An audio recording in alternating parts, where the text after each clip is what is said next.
There was an epic concert, a pantheon of rock legends gathering to raise money for those hardest hit by Hurricane Sandy. Baby, we were born to run. Tramps like us. Baby, we were born to run. 2 billion people around the globe watched the cavalcade. $30 million raised in ticket sales. But those suffering from Sandy were also promised a lot of help from the U.S. government, and that money is stalled in Congress. So ABC's David Kerley decided to find out why. 6 weeks after Sandy in Long Beach, New York, Janet Peters and her elderly mother are still dealing with this, wondering who's helping.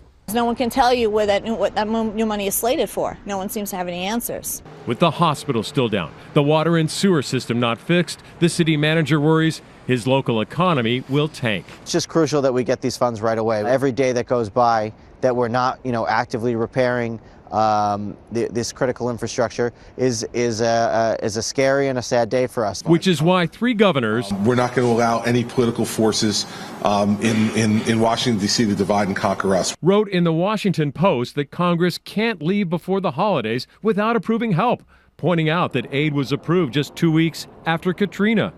In New Jersey tonight, with 72,000 homes and businesses damaged or destroyed, the governor wants $5 billion to rebuild homes, $8 billion to rebuild businesses.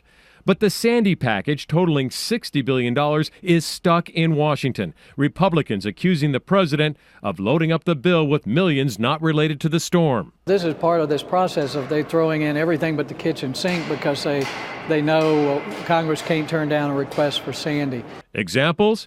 $2 million for Smithsonian Museum leaking roofs in Washington, D.C.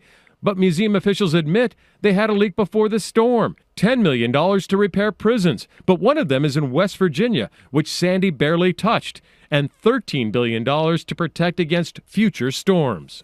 We don't want to rebuild a tunnel so that the same stormwater can flood in. We want to build it better so there's more protection. While they argue, Janet Peters wonders who is going to help. David Kerley, ABC News, Washington.